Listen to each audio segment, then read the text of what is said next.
What's going on YouTube? Video response for RBICru7 and Sportscard Direct. RBICru7 is doing trade weekend April 10th and 11th, and they're having a little contest of what kind of like your dream. What would you do if you owned a card shop?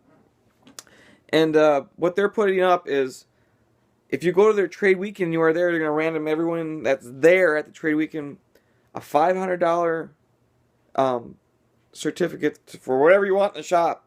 $500 to spend with what you will at the shop. And then the people that can't make it to trade weekend are getting $250, 50 of it coming from RBICru7, Neil and Brian, and $200 coming from Darren Styles, who does Sports Card Direct.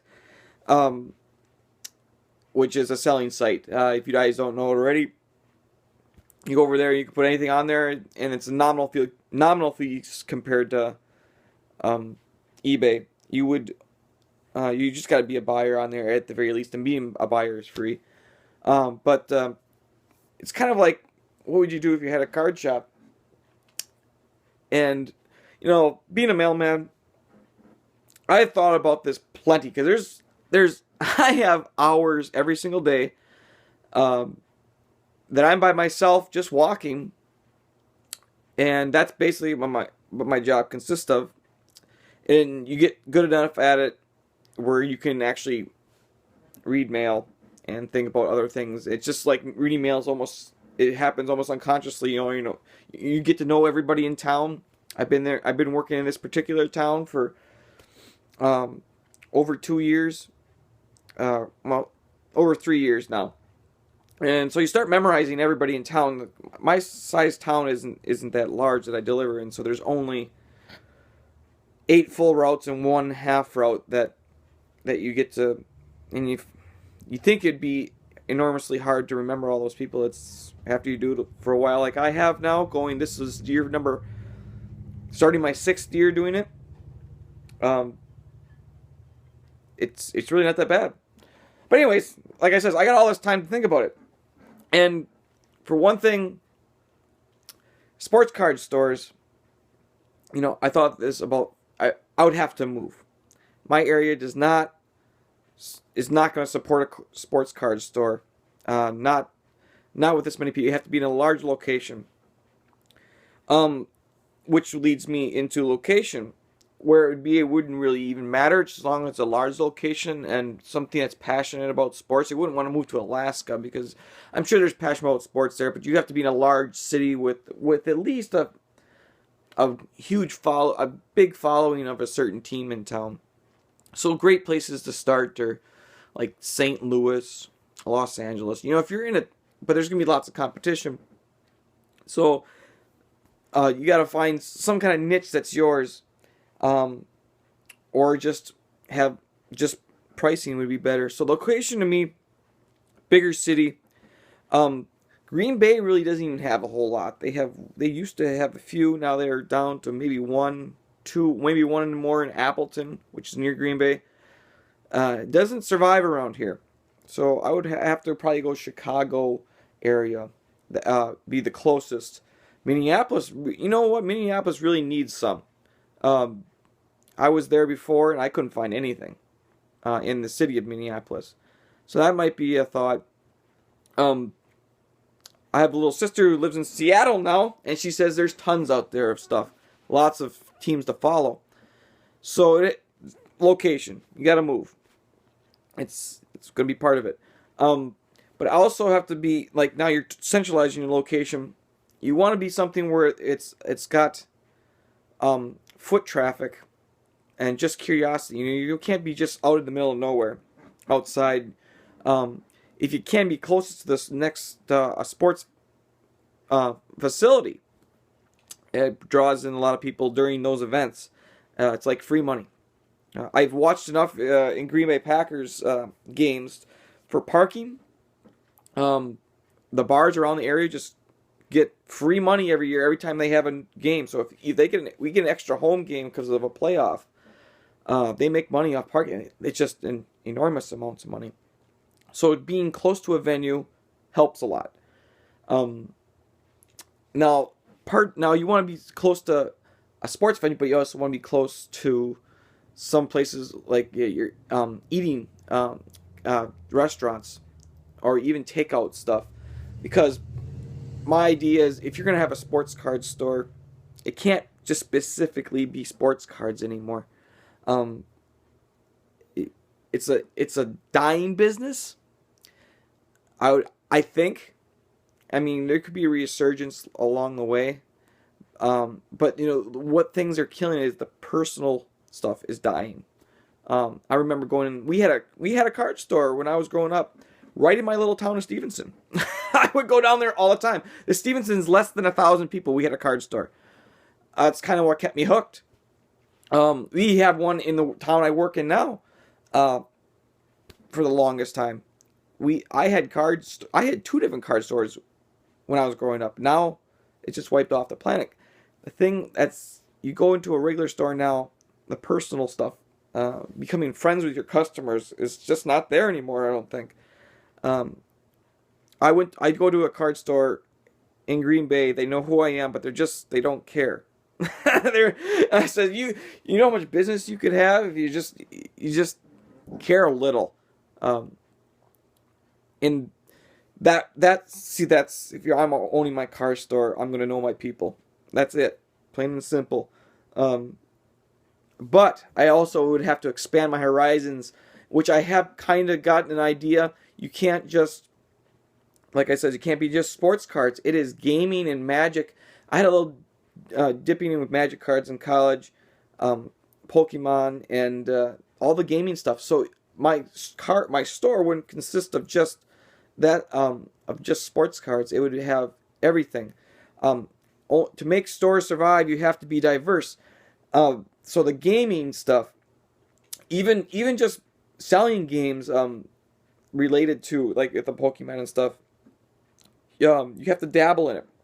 You got to have space for people to play these games too. So there's got to be tables. So it's got to be fairly large and have tables with nothing on them. Where you have to run tournaments. You got to get the youngsters involved from day one, and find it's an okay place to be, and it's a safe place to be. You don't say you have your young kid wanting to go to the store. Different nowadays. When I was 9, I was able to run through my town wherever I wanted to go. Just had to say where I was going. The parents don't allow their kids to do that anymore. But if you find the parents find it's a safe place, they'll let. It's a good place to be. It's a great. It could be if you bring them in young like that. You got to get them involved. It's all about kids, really. What are we? Old kids. half and half. We're adults, but we're half kids. You know how it is. And that's the reason why I'm still doing it now. I was brought up. I had it all around me. I had a grandmother who collected cards. It was awesome. So my store would have to be a little bit larger. Location. It has to be in a venue. And it's going to be the Card Shack. It doesn't all. It kind of I know that name narrows it down. But that's the name I always wanted to have. Is the Card Shack. I don't know. I guess it's an 80s. The Love Shack. 80s music. If you don't know who it is, remember it's B-52s. Anyways, but the Card Shack. You have to dabble in every memorabilia. Got to get people excited. I do have even a little memorabilia spot here, and that guy's my friend. He dabbles a little bit in cards. He loves my cards. He goes, I brought some samples of stuff in, and he flips out. Kevin, he's awesome. Me and him are going to work together. So I kind of am going to be having a little card stuff, but stuff doesn't sell around here like you think it would. It just doesn't. You got Packer stuff, you're okay. But I got to be willing to part with Packer stuff, and that's not going to happen. But there's fans of everything around here. But memorabilia, gotta be on it. Gotta have certification. Gotta do something special. And you see a lot of these card shops now, even Ryan does it, both Ryans. BGF submissions, you gotta be, take them all. We're doing something for the greater whole of the community, the greater good. Do something. The hobby box does online stuff. You got to be able to do that stuff too. You don't have to make it a major part, but you got to be willing to do whatever. You got to be. Ooh, shout out to Neil. You got to be technology. You got to be on the Twitter and the Facebook, and that's not my forte. I don't even know what to do with that stuff half the time. I like looking at stuff, but I wouldn't know what to do with the tweet stuff. I don't even know that stuff. But I would have to be on it.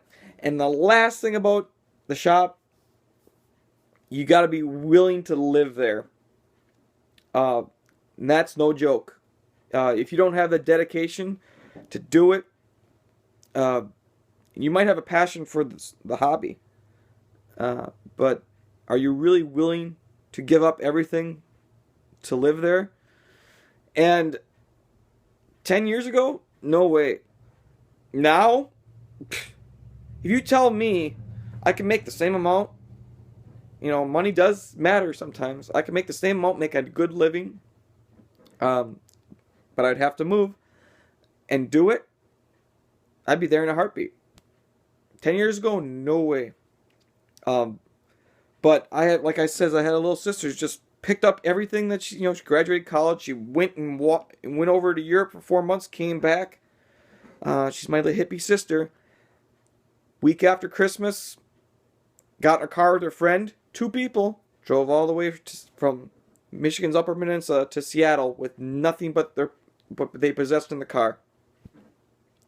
And if that doesn't give you any inspiration to do something that you think you couldn't do, and she's 22, nothing will for me. So, if someone asked me to come work for them right now, and I says, will I be able to survive?